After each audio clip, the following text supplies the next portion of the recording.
Central forces और तृणमूल समर्थकों के बीच, खासकर अल्पसंख्यक समुदाय के बीच एक बहुत भारी तनाव है और भारी डिस्ट्रस्ट का माहौल है। तो वह माहौल जो है, क्योंकि एक बार गोली चली है तो मुझे लगता है, और कुछ लोग मारे गए हैं, तो वो डिस्ट्रस्ट तो रहेगा, लेकिन मुझे लगता है कि हिंसा उस लेवल पे नहीं होगी।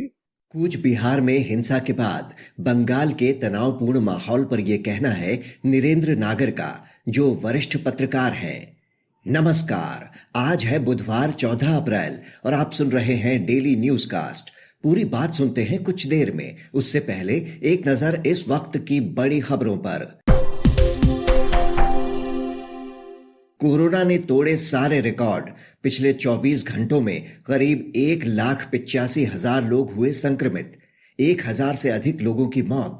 इलाज करा रहे मरीजों की संख्या 13.5 लाख के पार पहुंची।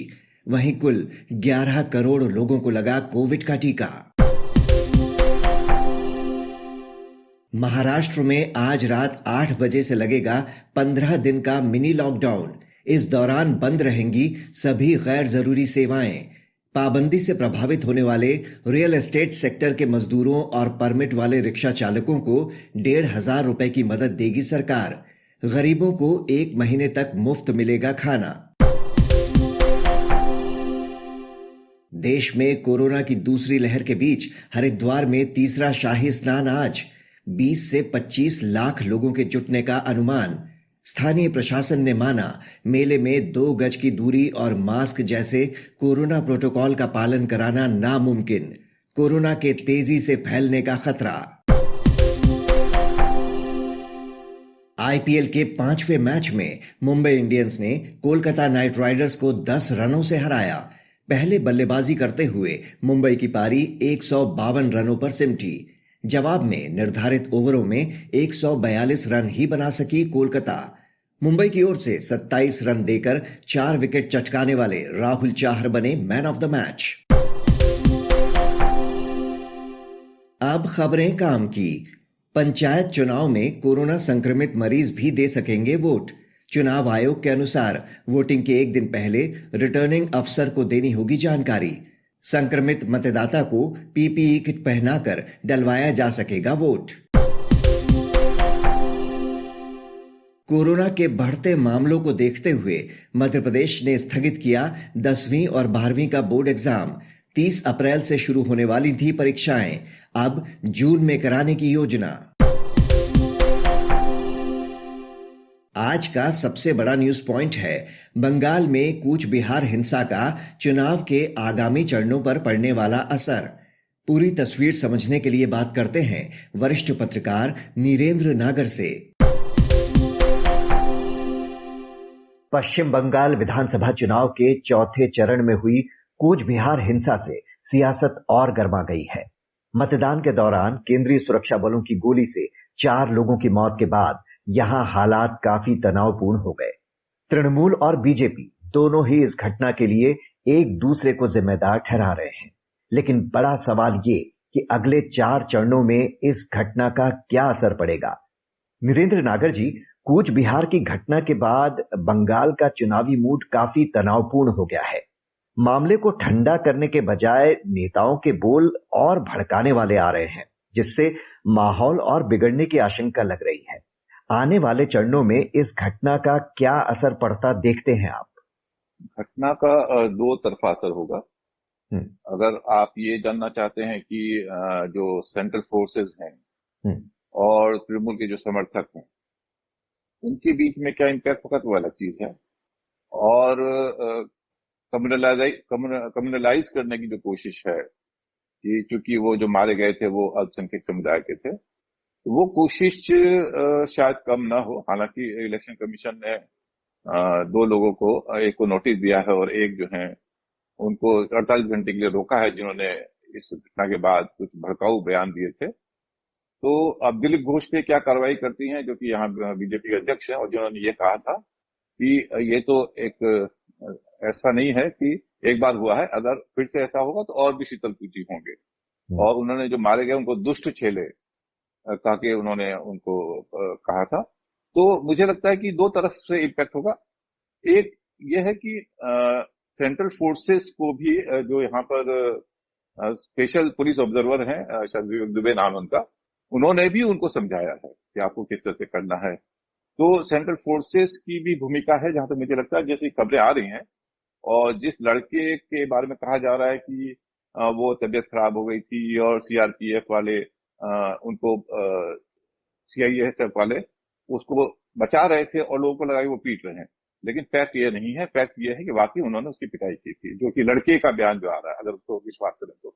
और उसको क्यों पीटा गया था? क्योंकि वह खेल रहा था, ये डर गए कि ये पुलिस वाले आ रहे, तो बच्चे डर गए तो उसके पीछे भागे और उसकी पिटाई कर दी। और जब ये पता चला उस इलाके के लोगों को, तो वो अपना हथियार लेके जिस तरह से रजिस्ट करने के लिए आ गया, उसके बाद ये गोलियां चली हैं। तो ये बात तो सच है कि सेंट्रल फोर्सेस और तृणमूल समर्थकों के बीच, खासकर अल्पसंख्यक समुदाय के बीच एक बहुत भारी तनाव है और भारी डिस्ट्रस्ट का माहौल है। तो वह माहौल जो है, क्योंकि एक बार गोली चली है तो मुझे लगता है, और कुछ लोग मारे गए हैं, तो वो डिस्ट्रस्ट तो रहेगा, लेकिन मुझे लगता है कि हिंसा उस लेवल पे नहीं होगी। और शायद जैसे कि उनको भी समझाया गया है कि आप इस तरह से गोलियां नहीं चलाएंगे और खासकर छाती में नहीं मारेंगे, इस तरह से नहीं मारेंगे। तो मुझे लगता है कि ऐसी घटनाएं फिर से नहीं होंगी। लेकिन इसको सांप्रदायिक करने की जो कोशिश है, वह बीजेपी की तरफ से खास करके और तृणमूल की तरफ से कम होगी, ऐसा मुझे लगता नहीं है। तृणमूल अब भी ये साबित करने की कोशिश करेगी कि सेंट्रल फोर्सेस वो हमारे खिलाफ है, तृणमूल के खिलाफ है।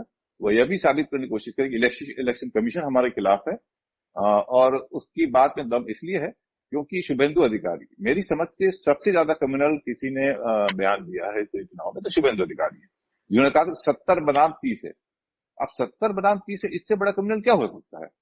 लेकिन इलेक्शन कमीशन को कोई कार्रवाई नहीं की। नंदीग्राम का इलेक्शन भी हो गया, सब कुछ हो गया, अभी भी उन्होंने सिर्फ उसको वार्निंग दी है।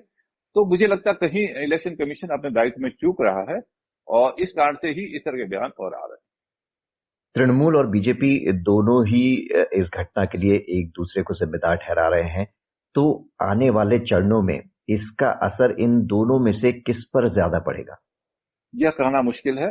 सब असल में इस चुनाव में सबसे बड़ा सवाल एक ही है, जो कि प्रशांत किशोर भी कह रहे हैं और हमारे जैसे लोग जो राजनीति को थोड़ा समझने की कोशिश कर रहे हैं, कि क्या जो पोलराइजेशन हुआ था 2019 में, जब करीब 60% हिंदुओं ने बीजेपी को वोट दिया था, जो कि CSDS के सर्वे में आया है 2019 में, क्या वो उससे ज्यादा होगा?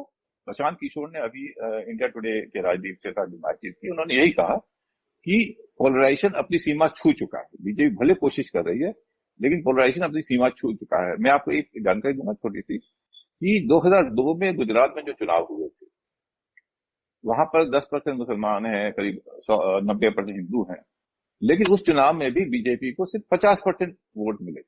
अगर हम ये मान लें कि सिर्फ हिंदुओं ने ही बीजेपी को वोट दिया था, तो आप समझिए कि उस चुनाव में भी 50-55 से ज्यादा परसेंट हिंदुओं ने बीजेपी को वोट नहीं दिया, यानी 45% ने उसमें भी कांग्रेस को वोट दिया था। तो गुजरात में जब चरम पोलराइजेशन की स्थिति थी 2002 के बाद, तब भी अगर 45% हिंदू कांग्रेस को वोट देता और सिर्फ 55% हिंदू जो है वह बीजेपी को वोट देता है, और जो कि यहाँ पर भी प्रशांत किशोर ने ही कहा कि 55% के आसपास वोट देंगे, जो कि लास्ट जो चुनाव हुए थे उससे थोड़ा कम है, तब 60% दिया था।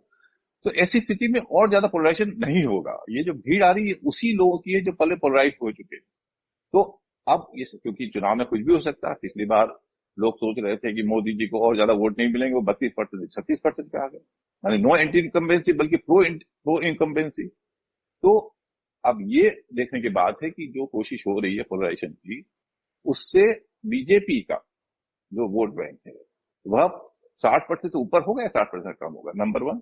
और नंबर 2, तृणमूल को 70% अल्पसंख्यक के वोट मिले थे, क्या वो 80% या 90% होगा? अगर वो 80 और 90% हो सकता है, जो कि मुझे लग रहा है इस गोलीकांड के बाद, मुझे लग रहा है कि जो अल्पसंख्यक समुदाय है वह तृणमूल के साथ और ज्यादा जुड़ेगा, और मे बी जो उसको खतरा था कि ISF और इसके कारण से मेरे वोट कम होंगे, तो वो शायद बढ़ेंगे। तो इस तरह से तृणमूल को थोड़ा लाभ हो सकता है, ये मुझे लगता है। चुनाव प्रचार पर 24 घंटे के बैन के खिलाफ ममता बनर्जी कोलकाता में धरने पर बैठी। अब आगे हम उनकी क्या रणनीति देख सकते हैं बाकी के चरणों के प्रचार के दौरान? बीजेपी लगातार उन्हें घेर रही है कि उन्होंने अपने भाषण से लोगों को उकसाया है। आगे ममता इसे कैसे काउंटर करेंगी? मुझे लग रहा है कि वह उस तरह के बयान देने से बचेंगी जैसा उन्होंने कहा था कि सीआरपीएफ का घिराव करो, लेकिन वे ये कहती रहेंगी कि सेंट्रल फोर्सेस अमित शाह के कहने पे काम कर रही हैं। वो ये कहती रहेंगी कि इलेक्शन कमीशन अमित शाह या केंद्र के इशारे पे काम कर रहा है। वह उस पर कोई कमी नहीं डालेंगे, लेकिन थोड़ा सा मुझे लगता है कि उनके बातचीत में, उनके बयानों में थोड़ा सा रिस्ट्रेंट आएगा। 5वें चरण के मतदान की बात करें तो ये कितना इंपॉर्टेंट है सभी दलों के लिए। पीएम और होम मिनिस्टर की रैलियों में जो जबरदस्त भीड़ उमड़ रही है, इससे क्या समझा जाए? देखिए, पीएम और होम मिनिस्टर की रैली में जो भीड़ हो रही है वह क्यों हो रही है? क्योंकि उनको दूर से लाया, जैसे कलकत्ता ब्रिगेड परेड ग्राउंड की बात करें, कलकत्ता में रैली हो रही है, लोग आ रहे हैं मिदनापुर से, बसों से आ रहे हैं। तो जब आप बसों के द्वारा लोगों को ला रहे हैं, जब आप, और ये भी है कि आप 1000 रुपए कूपन दे रहे हैं कि आप रैली में आइए, कूपन ले जाइए और कूपन दे के आप एनकेश कर लीजिए अपने गांव में जहां पर कोई बीजेपी का बंदा है या कोई उनका धनी सेठ है जो कि उनको हेल्प कर रहा है। तो इस तरह से अगर कूपन बांट के आप भीड़ कर रहे हैं तो फिर मेरे ख्याल से कोई असर नहीं है। और दूसरी बात, जिसको 35% वोट मिल रहे जिस पार्टी को, 35% तो मिलेंगे ही, ऐसा नहीं है कि बीजेपी बहुत कमजोर है। बस सवाल है कि 35 मिल रहा है कि 40 मिल रहा है। अगर हम 35% भी बताएं तो जिस पार्टी को 35% सपोर्ट है उसकी रैली में, और खासकर मोदी की रैली में, तो भीड़ होगी ही। बस सवाल सिर्फ ये कि ये भीड़ क्या उन लोगों की है जिन्होंने पिछली 2019 में बीजेपी को वोट दिया था, यह भीड़ उन लोगों की है जिन्होंने पिछले चुनाव में 2019 में तृणमूल को वोट दिया। अगर इस भीड़ में 5% भी वो लोग हैं जिन्होंने तृणमूल को वोट दिया था, तब तृणमूल की चिंता की बात है। अगर इस भीड़ में वो वही लोग हैं जिन्होंने लास्ट टाइम बीजेपी को वोट दिया था, तो तृणमूल के लिए चिंता की बात है।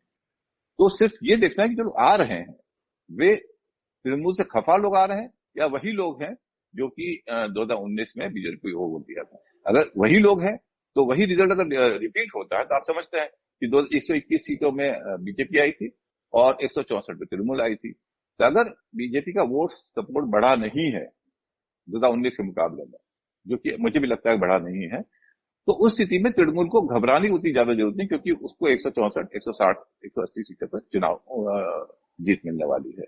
इसलिए इस भीड़ का आपको कैरेक्टर समझना पड़ेगा। उस कैरेक्टर को समझने के बाद ही हम जान पाएंगे कि वाकई ये तृणमूल के लिए खतरनाक है कि नहीं। जी, नरेंद्र नागर जी, इस जानकारी के लिए आपका शुक्रिया। इस चर्चा के बाद जानिए शेयर बाजार का हाल। हरे निशान में खुले एशियाई बाजार, यूरोपीय मार्केट्स में भी तेजी का रुख। पिछले कारोबारी सत्र में बढ़त के साथ बंद हुए सेंसेक्स और निफ्टी। अब एक नजर इतिहास में आज के दिन पर। 1865 में अमेरिका के 16वें राष्ट्रपति अब्राहम लिंकन को गोली मारी गई। 1891 में भारत के संविधान निर्माता भीमराव आंबेडकर का जन्म। 1912 में ब्रिटेन का आलीशान पोत टाइटैनिक आइसबर्ग से टकराया। बात करते हैं मौसम की। दिल्ली एनसीआर समेत उत्तर भारत के अधिकतर हिस्सों में गर्मी का प्रकोप जारी। वहीं वेदर एजेंसी स्काईमेट का अनुमान, इस साल सामान्य से बेहतर रहेगा मॉनसून। जून से शुरू होगी बारिश। अब बारी सुविचार की।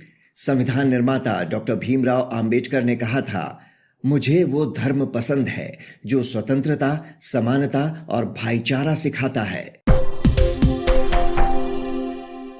तो ये था आज का डेली न्यूज कास्ट, जिसे आप सुन रहे थे अपने साथी अक्षय शुक्ला के साथ। बने रहिए नवभारत गोल्ड पर। धन्यवाद।